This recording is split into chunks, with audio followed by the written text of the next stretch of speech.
हमारे पास डिजीज़ है, उसका नाम है गाउट। गाउट किसे कहते हैं? गाउट की अगर बात करें, ये हमारे साथ मोस्ट प्रोबेबली यूरिक एसिड से कंसल्टेड है, यूरिक एसिड से रिलेटेड है। लेकिन हमें पता होना चाहिए कि गाउट में क्या होता है कि simply deposition of uric acid हो जाती है, बस इतना पता हो आपको। अभी डिपोजिशन ऑफ यूरिक एसिड के क्रिस्टल जो हो जाते हैं जॉइंट्स में, यूरिक एसिड की जो हमारे पास डिपोजिशन हो जाए, हमारे पास the deposition of what? Deposition of monosodium urate crystal.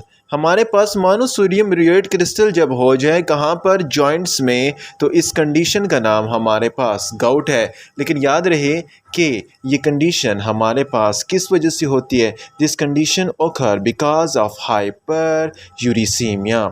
ये हमारे पास हाइपर यूरिसीमिया की वजह से होती है, ज़्यादा यूरिक एसिड के डिपोजिशन की वजह से होती है। जब यूरिक एसिड की प्रोडक्शन क्या हो?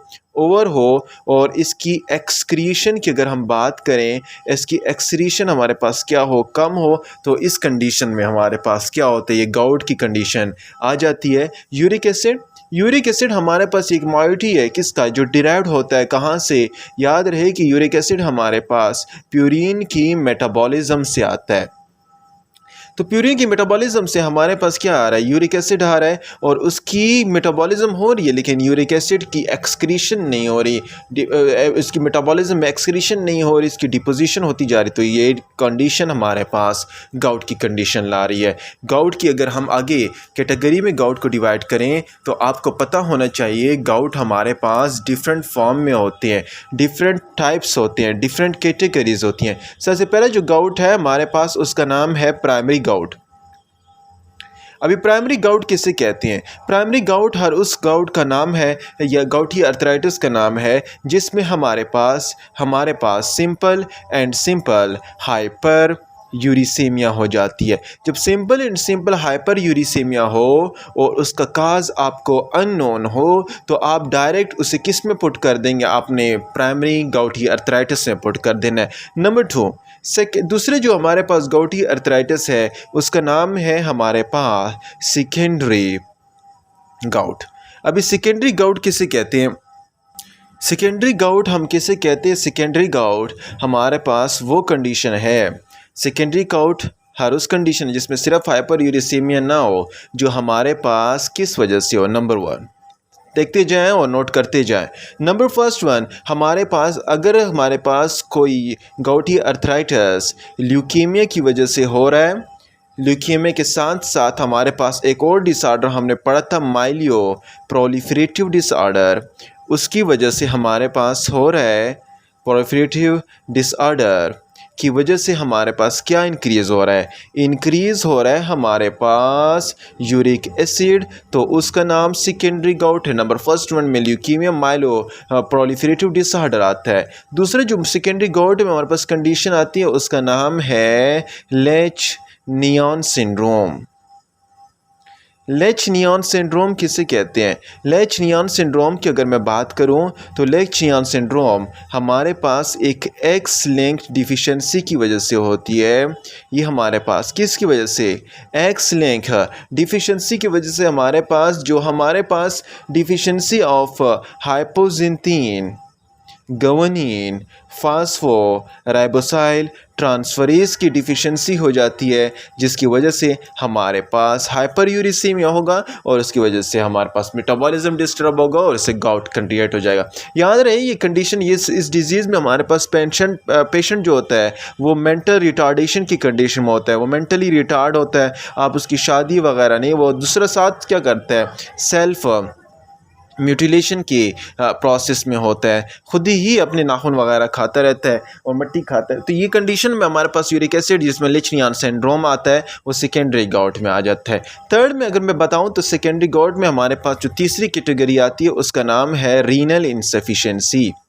रीनल इंसफिशिएंसी नाम से ही जाहिर है, ये सेकेंडरी गाउट की वो कंडीशन है जिसमें हमारे पास क्या होगा? डिक्रीज़ होगा। इस कंडीशन में हमारे पास डिक्रीज़ होता है renal excretion of uric acid. जब आपके renal excretion of uric acid ही कम है, यूरिक एसिड ही कम हो रहा है, तो उसमें कौन सी कंडीशन आ रही है? सेकेंडरी गाउट आ रही है। प्राइमरी गाउट में बता चुका हूँ, हर उस कंडीशन का नाम प्राइमरी गाउट है जिसमें हमारे पास हाइपरयूरिसेमिया होता है। और secondary gout renal insufficiency, leukaemia, myeloproliferative disorder, Lesch Nyhan syndrome में हमारे पास सेकेंडरी आता है। तीसरी जो कंडीशन है हमारे पास गॉटी अर्थराइटिस में आती है, उसका नाम है एक्यूट गाउट। अभी सुनते जाएं, एक्यूट गाउट किससे कहते हैं? एक्यूट गाउट उसे कहते हैं जो हमारे पास ये हर उस गॉटी अर्थराइटिस का नाम है जो जिसमें मोनोसोडियम यूरेट क्रिस्टल डिपॉजिट तो हो जाते हैं, इन्फ्लेमेशन हो जाती, डिपॉजिट हो जाती है जॉइंट्स में, लेकिन उसके डिपोजिशन के साथ ही ये डिपोजिशन करने के साथ ही हमारे पास ये एक्यूट इन्फ्लेमेटरी कंडीशन काज कर देते हैं, एक्यूट इन्फ्लेमेटरी रिएक्शन काज कर देते हैं। डिपोजिशन जॉइंट्स पर हो जाते हैं, लेकिन उसके साथ हमारे पास एक्यूट इन्फ्लेमेटरी रिएक्शन खास कर देते हैं। कहाँ पर? हमारे ग्रेड टो में, ज़्यादातर हमारे ग्रेड टो में इन्फ्लेमेटरी रिएक्शन जिसे हम क्या कहते हैं? पोडेग्रा की कंडीशन हमारे पास आ जाती है किस में? एक्यूट गाउट में डिपोजिशन हो जाती है और एक्यूट इन्फ्लेमेशन काज हो जाती है। ज़्यादा से ज़्यादा ये एक्यूट कब होता है? जो लोग हमारे पास अल्कोहल की कंजम्पशन ज़्यादा करते हैं, उन अल्कोहल की कंजम्पशन की वजह से हमारे पास ये कंडीशन डेवलप हो जाती है। एक्यूट गार्ड हो गया, एक्यूट गार्ड में एक्यूट इन्फ्लेमेशन होगी और एक्यूट इन्फ्लेमेशन की वजह से हमारे पास पोडेग्रा की कंडीशन नंबर 3 हो गया। नंबर 4 की मैं अगर बात करूं, एक्यूट तो हमने पढ़ लिया है, उसके बाद जो हमारे पास है उसका नाम है क्रोनिक गाउट। क्रोनिक गाउट क्या कंडीशन? क्रोनिक गाउट और उस कंडीशन का नाम है जिसमें हमारे पास एक चाकी, इस काउट में हमारे पास चाकी एग्रीगेट ऑफ यूरिक एसिड होता है। इसमें चाकी एग्रीगेट होता है किस चीज़ का? यूरिक एसिड का डिपोजिशन हो जाती है, चाकी क्रिस्टल डिपॉजिट हो जाते हैं और साथ हमारे पास फाइब्रोसिस काज करते हैं। फाइब्रोसिस के साथ क्रोनिक में हमारे पास जेंट सेल रिएक्शन काज करते हैं। ये सारी reaction fibrosis giant cell reaction कहाँ पर होंगे? आपके टिश्यू और जॉइंट्स में होंगे। और ये क्रोनिक गाउट की वजह से ये कंप्लीट क्रोनिक चाकी एग्रीगेट को हमारे पास डिवेलप होगा क्या? Development of toffee. Development of toffee chronic gout में होता है। और टॉफ़ी का क्या मतलब है? टॉफ़ी का मतलब ये एग्रीगेट ऑफ यूरिक एसिड जो क्रिस्टल हैं ये यहाँ पर एग्रीगेट हुए और चॉकी लाइक अपीयरेंस कर दी, तो ये टॉफ़ी की कंडीशन हमारे पास क्रोनिक गाउट में आएगी।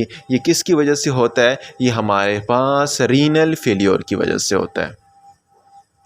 जब हमारे पास रीनल फेलियर नहीं हो रहा, ये रीनल फेलियर यूरेट नेफ्रोपैथी की कंडीशन आ रही है, तो उसमें हमारे पास ये क्रोनिक गाउट की कंडीशन डेवलप हो जाती है। नंबर 4 मैंने बता दिया, chronic gout primary, secondary, acute, chronic. And number 5 जो हमारे पास डेवलप हो रही है उसका नाम है सीडो गाउट।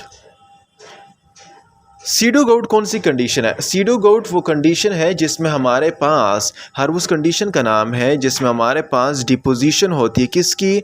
उस गाउट का नाम सीडो गाउट है जिसमें डिपोजिशन हो जाए, deposition of calcium pyrophosphate dihydrate, calcium pyrophosphate,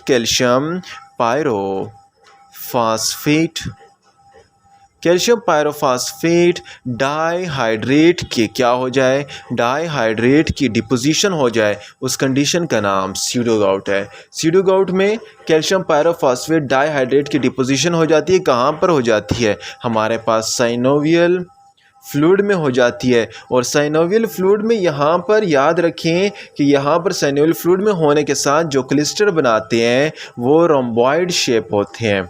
ये हम रोम्बॉइड शेप क्रिस्टल बना देते हैं। तो यहाँ पर रोम्बॉइड शेप क्रिस्टल बन रहे हैं और साथ साथ यहाँ पर जो हमारे पास क्रोनिक में है वहाँ पर भी क्रिस्टल होते हैं, लेकिन वो रोम्बॉइड शेप नहीं होते। तो ये रोम्बॉइड शेप क्रिस्टल हमारे पास कैल्शियम पायरोफॉस्फेट डाइहाइड्रेट की जो साइनोवियल फ्लूइड में डिपोजिशन और रोम्बॉइड रोम्बाइड शेप क्रिस्टल बना रहे हैं, तो दिस इज़ हमारे पास कंडीशन का नाम सीडो गाउट है। मैं बता चुका हूँ कि गाउट की आर्थराइटिस के बारे में कि हमारे पास प्राइमरी होता है हाइपरयूरिसीमिया की वजह से, सेकेंडरी हमारे पास रीनल इंसफिशिएंसी की वजह से जब हाइपरयूरिसीमिया, ल्यूकेमिया माइलोप्रोलिफरेटिव डिसऑर्डर की वजह से, लेचिनियान सर्जरी हमारे पास मेटाबॉलिज्म डिस्टर्ब हो जाती है, मेंटल रिटार्ड होता है, सेल्फ म्यूटिलेशन, और एक्यूट में मोनोसोडियम क्रिस्टल डिपॉजिट तो हो जाते हैं, लेकिन याद रहे ये पोडेग्रा का साइन हमारे पास एक्यूट है। क्रोनिक में अगर बात करें तो चॉकी वाइट अपीयरेंस होती है, यहाँ पर हमारे पास टॉफी आता है, टॉफी की अपीयरेंस आती है। सीडोगाइड के आप याद रखें कि यहाँ पर हाइपर यूरिसेमिया हो जाता है, कैल्शियम के साथ हमारे पास रोम्बाइड शेप आती है। तो इसके बाद अगर हम देखें लैब मेजरमेंट में, अगर आपका पेशेंट गॉटी आर्थराइटिस के साथ आ रहा है, तो आप लैब मेजरमेंट में आपको क्या पता चलेगा, आपको ये पता चलेगा कि उसका फर्स्ट ऑफ ऑल हाइपर यूरिसेमिया होगा, उसका यूरिसेमिया सबसे ज़्यादा होगा, और उसके यूरिसेमिया पे ज़्यादा होने के साथ साथ हमारे पास क्रिस्टल आएंगे। किस चीज़ के? यूरेट के क्रिस्टल होंगे। याद रहे जो क्रोनिक गाउट में है इसमें जो क्रिस्टल होते हैं ये नीडल शेप होते हैं, जबकि हमारे पास इसमें रोम्बाइड शेप हो गए। तो this is all about gouty arthritis. Gouty arthritis कहते किसे हैं, गाउट कहते किसे हैं, डिपोजिशन हो जाती है इसकी types category, primary, secondary, acute, chronic, pseudo gout, और इसकी लैब फाइंडिंग क्या है। अगला जो टॉपिक है वो हमारे पास स्केलेटल मसल की जितनी भी इन्फ्लेमेशन है, स्केलेटल मसल के जितने भी डिसऑर्डर हैं, और सॉफ्ट टिश्यू जो ट्यूमर्स हैं वो पढ़ते हैं आगे नेक्स्ट लेक्चर में।